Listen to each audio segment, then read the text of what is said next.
These are some really good photos, like that one, ball in the face. Ball in the face. Timing. Oh, it was Perfect. I agree with you. This one, I mean, it's only the second episode, and it wasn't that good. Yeah, you're right. Yeah. Oh my goodness, I didn't notice you guys there. Hi friends, welcome back. Now listen, if you guys are coming from episode number 1, well, we're happy to see that you've made your return. But if you haven't seen our first episode, you should probably go and check that out. And the reason why we say that is because, well, we covered a lot of really good information, just like we're gonna do today. Yes, and the information that we covered is what goes on inside of a camera and how does a camera work. But if you know all that information, you're set for this episode. Exactly, and on this episode, we're gonna be talking all about the camera settings. So things like aperture, shutter speed, and the ISO value. All the things you really need to know in order to start moving forward with your content creation. And well, I'm excited to get started. What about you? I'm really excited. So let's do this. Let's do it.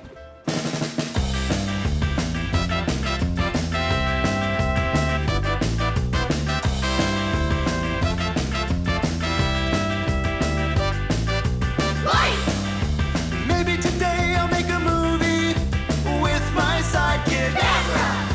Maybe today I'll write a story. Let's start learning. Action. We can be what we wanna be. Come down to the film labs.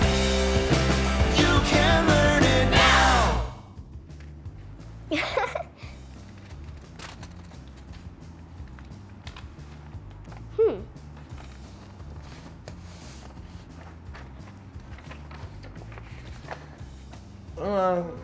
What are you doing over here? I'm reading some fan mail, and there's this letter from Jason Okay. from Saskatchewan. He wants to know why his image is so blurry and bright. Interesting. He's not sure why it keeps happening. Wait, is that the donut from the garbage? Forget about it. Let me take a look at this. Huh, well, interesting. Well, Jason, thanks for sending this image. It looks like you just need to learn the settings on your camera. After you understand how they work, you'll be capturing amazing images in no time. Okay, so many different cameras have many different settings. This is going to allow you to create your very own unique content. Now, those settings are called aperture, ISO, and shutter speed. And to explain this a little bit better, I know the perfect person to call. Who? Thank you for meeting me here. Okay, I know I ran off there, but as most of you guys know at home, sometimes we need to call the professionals. So I had to make a few phone calls to see if we could find somebody to help explain all the camera settings. And well, I found the perfect person. His name is Neil Zeller, and he's a Calgary photographer. So let's see if we can get a hold of him.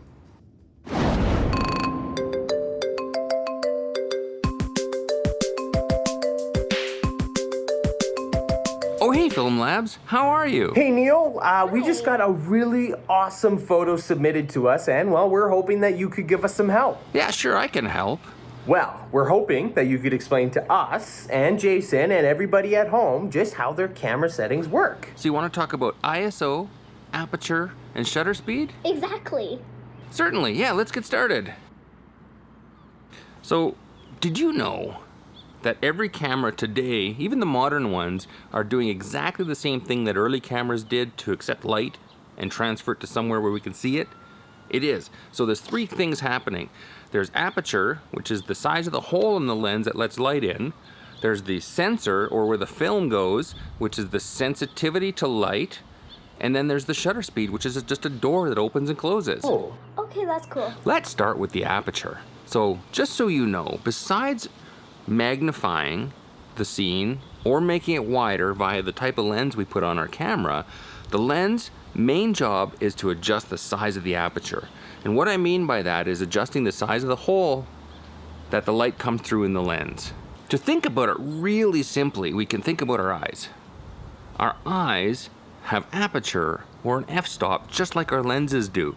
So on a bright sunny day, our pupils get smaller and smaller and smaller and narrow the aperture into our eyes so that we can block out light on a bright day so we're not squinting and not everything is all blown out white.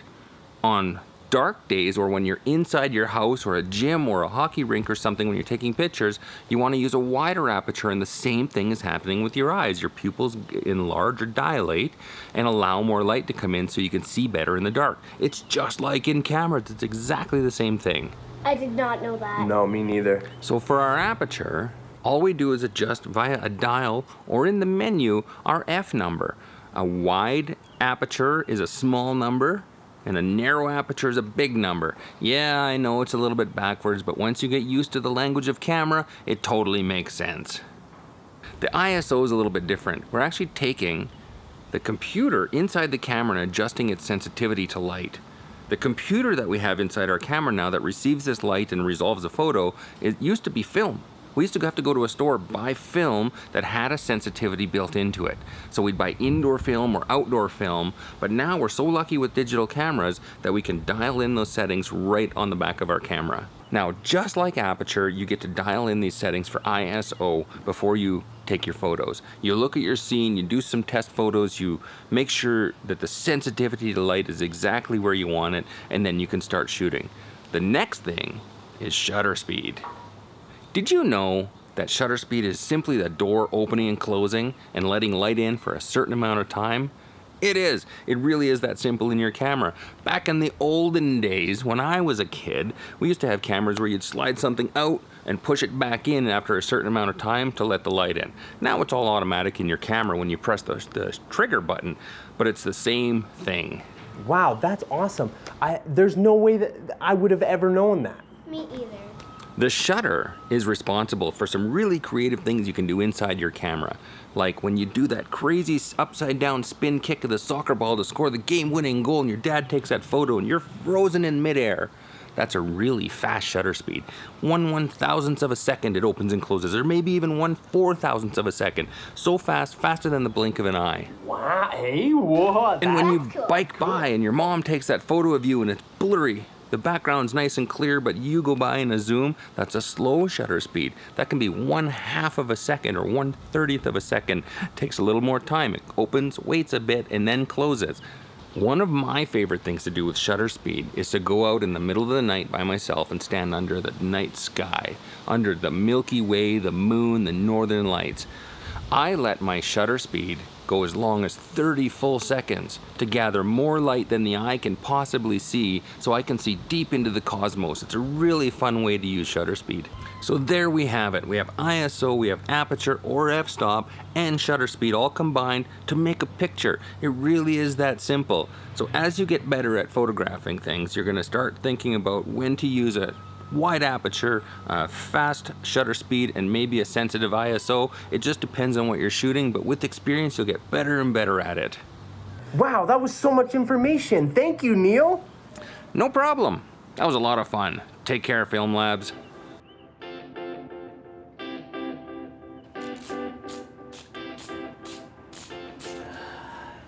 What the heck is this? Well, my friend, this is my newest and greatest invention. Some might call this a time machine. I know what you're thinking, but after hearing Neil speak, I thought, man, we could test out all these camera settings in the real world. So why not travel? Really? Let's go to Italy, Okay, maybe not Italy. Australia. I wouldn't mind going to Australia to see Mr. Bowers, but I don't think that'll happen. But I do have the perfect place. Better be better than Australia. Well, right there. Oh my gosh. Here we go. Are you ready? Yes. Okay, here, grab my hand. Ready? 3, 2, 1. Oh, wait, this is just our backyard. I don't know what happened, but something went wrong. But I think I'm okay with this. I just mowed it yesterday. I wanted to see a baby kangaroo, and all I'll see out here is a stupid squirrel. Squirrel? Where? No, this is going to be a long episode. Okay, false alarm, I didn't find a squirrel. Yeah, I knew that. Okay, I got this. You just do your voiceover thing. Okay, so we have some jars. Hey, I made it to voiceover land. Whoa. This is so awesome. Okay, this is way creepier than I thought. I know, but it's for science. Okay, only for science. Okay, all right, deal. Just stay out of my head. Like I was saying, we have some jars. All right, and to further explain this, our empty beaker is going to be considered our image or photograph. And the water, that is going to be the light that we are going to allow inside the photo. All right, Anna has already put the light into another jar to make it easier. So if it was me, I would be slowly filling this beaker up to allow less light into the photograph. And you can see it slowly filling up. Or you could be like me and fill this bad boy fast. So let's see what happened there. What we just did describes the relationship between aperture and shutter speed. If you do the first pour, you're allowing less light in, and it may take a while. If you pour like Anna and open that aperture, you're letting more light in faster. So I think to better explain, let's use an image to help guide us.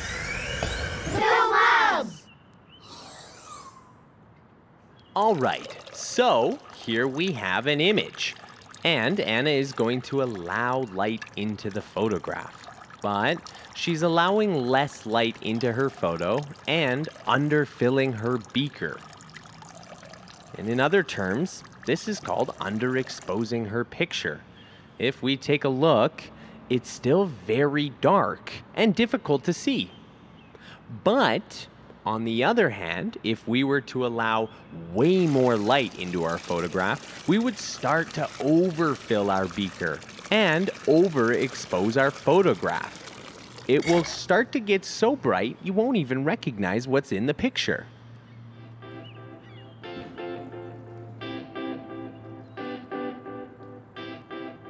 So if we allow the right amount of light into the photograph using our aperture in the right amount of time using our shutter speed, just like Anna is doing, we will start to see a really good exposure. Wow, that looks awesome. And this is a good summary about dealing with exposure.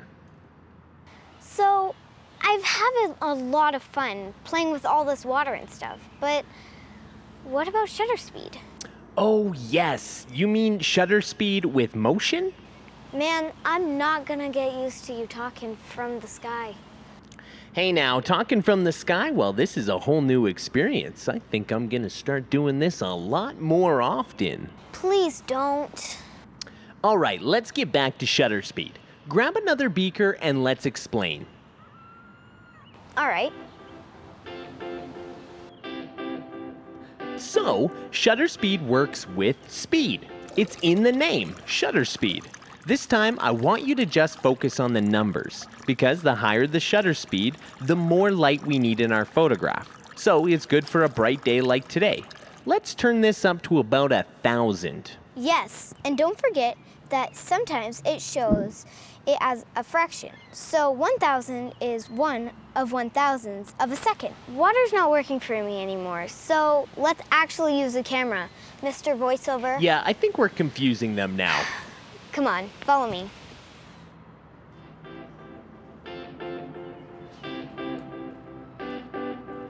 So, in order to show shutter speed with motion, we need, well, some motion. So Anna will do some cartwheels while we change the shutter speed to 1/1000th of a second and see what happens.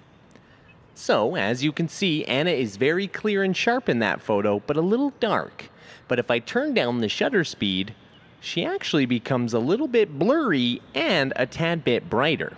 This explains shutter speed with motion.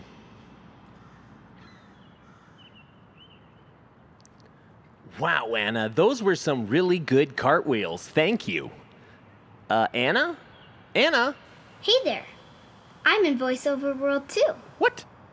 Anna, how did you get to VoiceOver World? This is really cool. I know, it's pretty cool, isn't it? Oh my gosh, if you're not over there, I wonder if they can hear us. Uh-oh. Oh, I hope not. Oh my God. Okay, Anna, let's get back to the studio.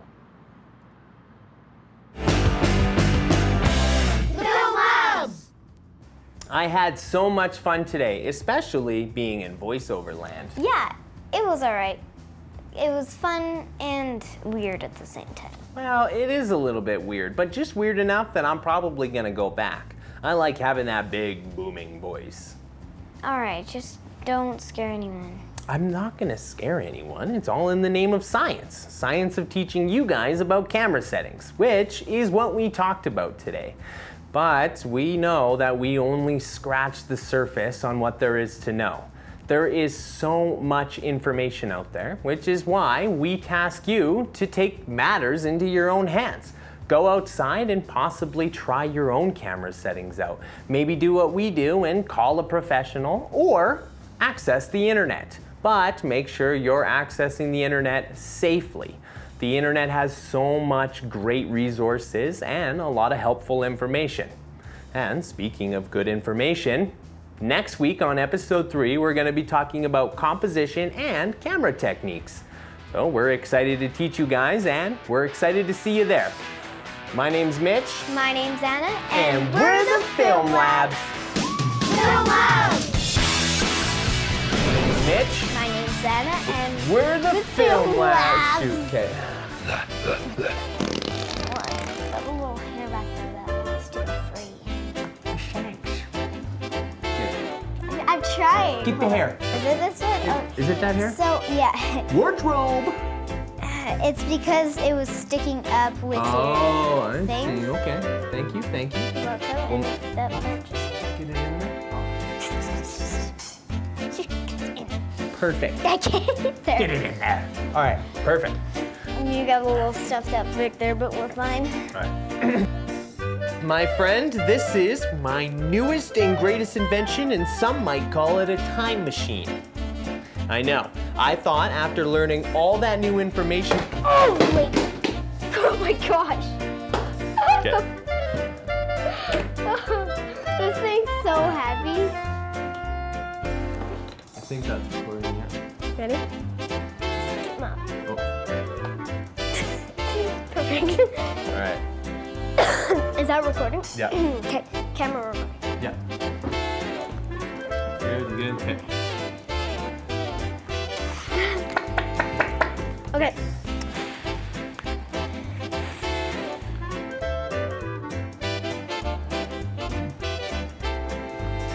Okay. Great. Okay. This is my favorite part. Perfect. Let's go to Italy. Maybe not that far. Fine, Australia. My name's Anna, and we're the Film Labs. Okay. Good one. Good one. We'll do one more. Okay. Whoa. We should probably get rid of these. Okay. Oh.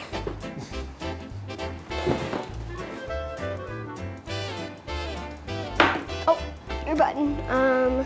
Jeffrey Bezos. That was a really good take. That was a good take. All right. Here we go. Wait, my right palm's itchy. Do you know what that means? What? When your left palm's itchy, that means your money is you need to give it allowance. Or All right, I'll money's take my going. money. No. No, give me my. No, your left palm is if you're giving away money, like money's going away, and your right palm means you're getting money. Okay. Ready? Yeah. Okay, that was a good take. Good take. Ooh. Okay. Rar. Man, I had. Sorry. It's okay. Oh, glasses. Where are your glasses? Oh, thank you. Because we would have took that whole take and then be like, I don't know. I don't know where I put them. Let's look around this. I had them on, so it might be outside. You know what, Anna? You didn't. Okay, yeah, let's cut this and then